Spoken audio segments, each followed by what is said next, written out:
Okay, in this video, we are doing the STAAR Mathematics test that was released May 2021, and this is for grade 6 mathematics, and that's the STAAR test. We're doing part 2, which is problems from 15 to 27, and then after 27 will be part 3. So today, 15 to 27. Now, if you missed part 1, we'll attach a link to it in the description. So let's take a look at number 15. The table shows the ratio of people who ate a certain type of lunch to the total number of people who ate lunch. And you have different types of lunches like turkey sandwich, 1/3 of the people ate that. Vegetarian, 1/6 of the people. Chicken sandwich, 4/15 of the people. And salad was 7 out of 30. A total of 840 people ate lunch. So which statement is true? Well, 1/3 of 840, that means 840 divided by 3, that would be 280. So there's 280 people that ordered a turkey sandwich. And 1/6 of 840 is actually 1/2 of 1/3, so it'd be 1/2 of 280. So that's 140. You could do 840 divided by 6, and you get 140. And for the chicken sandwich, you have 4/15 of 840. So 15 divided into 840 is 56. And 56 times 4 will be 224. And 7 out of 30. So if you multiply, this is 840. 840 divided by 30 is 28. 28 times 7 would be 196. Now, if you add these up, you're going to have a total of 840. So let's go through the answer choices. Which statement is true? So only one of these would be true. The others would be false. A says that half as many people ate a turkey sandwich as a vegetarian. And actually, no, twice as many people ate that, so that is not correct. Answer B, 1/4 as many people ate vegetarian as ate a salad.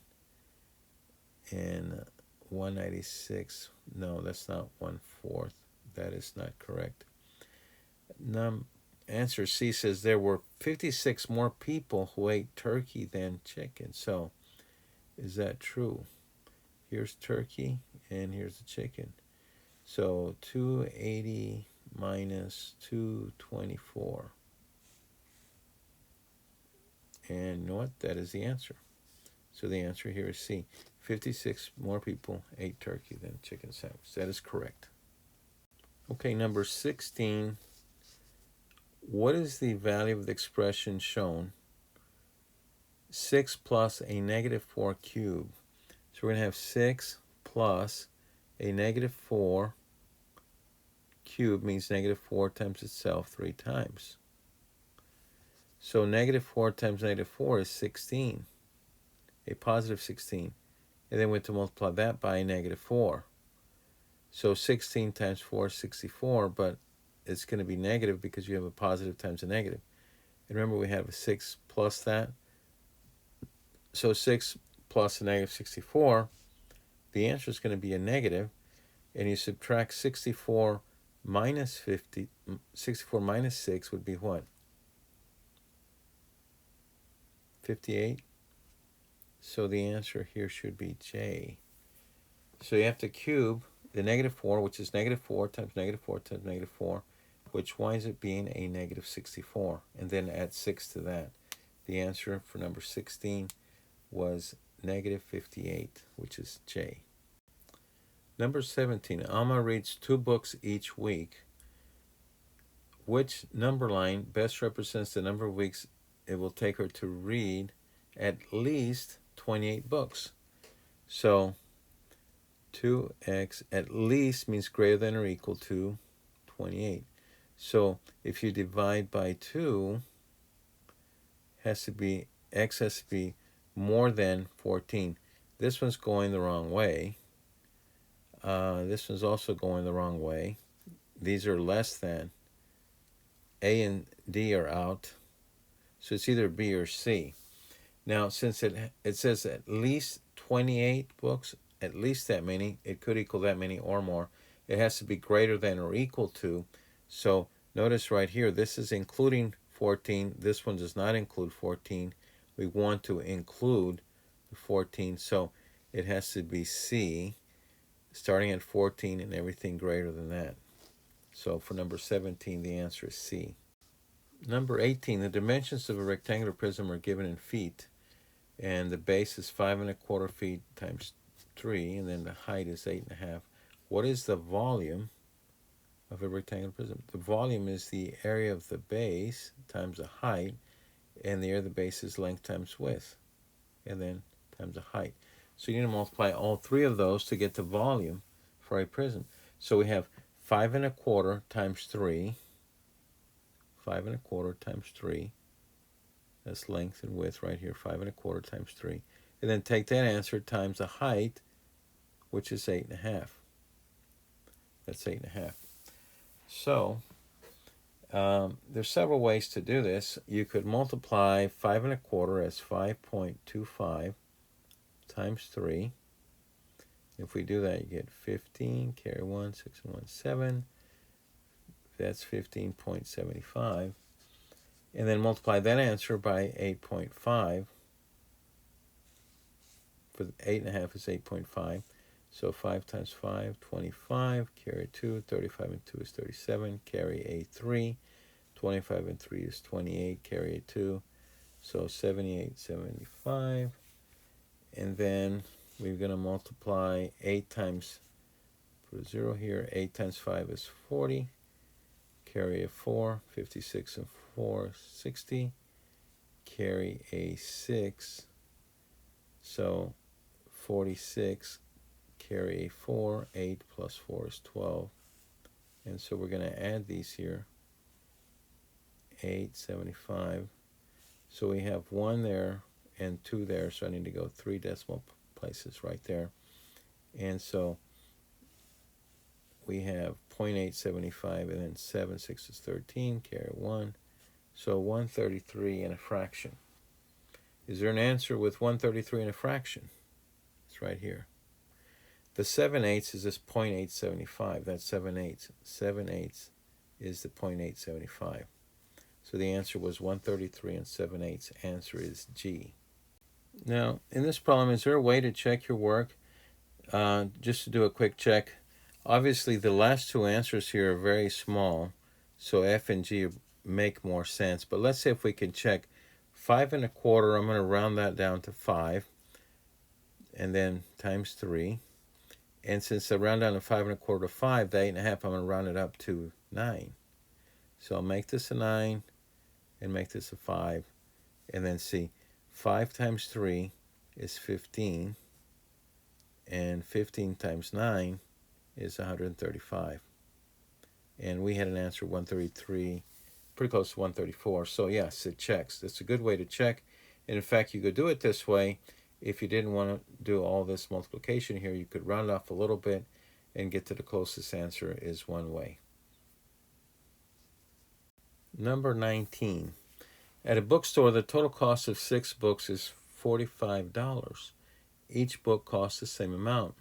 So if you take $45 and divide it by 6, what does that come out to? 7. Then put a 0 here, bring down a 0. 7.5, 750. So each book is 750. So one book would cost 750. 2 books would cost 750 plus 750, which is $15. 3 books would cost 7 plus 15, $22.50. So you add those two together. So for 3 books, it would cost $22.50. So here it is. 1 is 750, 2 is 15, 3 is 22.50. The answer is A. That's going to be the easiest way of doing that one. Number 20. A grocery store orders 4 large containers of milk for every 7 small containers. So 4 large for every 7 small. Okay. Which ratio could represent the number of large containers of milk to small containers? in an order from the grocery store. So is 4 liters to 7 small the same as 18 to 21? Well, 18 over 21 reduces by 3. That would be 6 over 7. That 6 over 7, that is not 4 to 7. 14 to 8, that's not going to be the same because that would be 7 to 4. It's in the wrong order. It should be 4 to 7. 16 to 49 is not the same thing, so none of these is the correct answer for number 20. Number 21, a certain type of brass contains 65% copper, so that's going to be 65% copper, and so that's 0.65. And how many pounds of copper are contained in 120 pounds of the brass? So we need 65% of 120. So multiply that by 120. Now we could convert also 0.65 as 65 over 100. 65% is the same thing as this. And we can reduce that as reduced by 5. 5 goes into 65 13 times. 5 goes into 120 times. And then we could multiply this by 120. And it looks like 20 goes into 126 times. And then we do 13 times 6. 6 times 3 is 18. Carry a 1. 6 plus 1, 7. The answer was 78. Now, you could just multiply 120 times 0.65, whichever way you preferred, or you could do it with fractions the way I did it. Either way, you could get the same answer. There's not only one way, but there's many ways to do these problems. Now, if you like what you're seeing in this video, make sure you hit the like button. And if you haven't subscribed already, you should subscribe because I'm going to be producing more videos like these to help students with the STAAR test. Okay, so number 22, we have a box plot summarizing the finishing times of the runners in a race. And you go from 15, right here is 15, to 20 is the first quartile. 22 is the median. That's the middle right there. And then it goes up to 30. So approximately 50% of the finishing times were less than 25 minutes. No, that's not exactly right. 1/4 of the finishing times were greater than 28. Greater than 28 would be over here. No, that is not correct. Approximately 25% of the finishing times were in the interval from 20 to 22. So here's the middle. So from here to here, that is about 25%. And then from 22 to 25, that's the other 25%. And then you've got 25% on the ends. So that is correct to answer. So we're going to go with H for number 22. Number 23, the length of the base of a parallelogram is 14 centimeters, and the corresponding height is H. Which formula can be used to find A, the area? The area for a parallelogram is base times height. And they tell that the base is 14, so 14 times the height would be the area. Okay, so A equals 14H. The answer is B for number 23. For number 24, which value represents a percentage between 11% and 17%? 11% is 0.11. 17% is 0.17. So we need something between 0.11 and 0.17. 0.159, this actually rounds off to 0.16. So 0.16 would be somewhere in here. So this would be the answer right there, 0.159. 0.013, that's like 0.01. That's not right. This is a very small number. 0.06, this is 0.06. That's not within the range. So for 24, the answer was F. Okay, number 25, which equation is not true? So all of these will be true except one. A, -4 plus a -3 equals -7. If you're adding two negative integers, you add -4 and -3, and you keep the negative sign. So that is correct. That is true. -8 times 2, negative times positive, is a negative number. So -16, that is correct. 3 minus the -2, that would be the same thing as minus a minus. That's 3 plus 2. That would be 5. That is correct. What happens when you divide a negative divided by negative? That should be positive. So this is not true. We're looking for one that is not true. That would be answer D for number 25. Number 26, Miss Versini applied for a car loan from a bank. Which statement best describes the importance of Miss Versini's credit report to the bank? The credit report explains her paying history on the different accounts. Answer F says the report shows the likelihood that Miss Versini will pay back the entire loan on time. That sounds like a good answer because credit report is the ability, it shows the ability to pay back on time. Answer G says the report shows the highest level of education. That is not true. So we're going to rule this one out because credit reports doesn't say what education level they have. Credit reports the payments on time for any outstanding credits or loans, credit cards. Answer H, the bank gives a higher interest rate to people with higher credit scores. Not necessarily true. The bank gives partial loans to people with strong credit. No. The answer here has to be F. So F was the answer. In this one, we're doing up to 27 for part 2. So this will be the last one for this section. The length of a marathon race is 26 miles at 385 yards. What is the total length of a marathon race in yards? Well, if you look at the formula reference sheet, there's 1,760 yards is equal to 1 mile. So we have to multiply times 26 and then add the 385 to get total yards. So I'm going to multiply 176 times 26. And this 0, I'm going to put it in the final answer, bring down the 0. So 6 times 6 is 36, carry a 3. 42 plus 3 is 45, carry a 4. 6 plus 4 is 10. And then 2 times 6 is 12, carry a 1. 14 and 1 is 15, carry a 1. 2 plus 1 is 3. So when we add these here,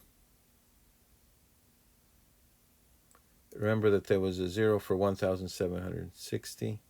So that 0 goes here. Because when you multiply by a factor of 10, you just add a 0. So if I had 53 times 10, that's 530. So you just add a 0. So this 0 is now here. So there's 45,760 yards in 26 miles. And if you look at the answer choices, there's nothing like that because we still have to add this 385. So we're going to add 385 here. That's 5, 14, carry a 1, 10, and 1 is 11, carry a 1. So we now have 46,145. That's answer B. And so all you have to do is multiply 176 times 26, and your answer add a 0 for the 1760, and add the 385, and that gives you 46,145. That would be the final answer here. And I hope you learned something new. If you learned something, hit the like button. Are you getting notifications when I upload new videos? If you're not, you need to hit the notification bell right next to the subscription button. And as I upload more videos, you'll be notified right away. And I want to thank you for watching this video, and thank you for everything. And I will wish you good luck on your STAAR exam. Keep studying, keep learning, keep watching these videos.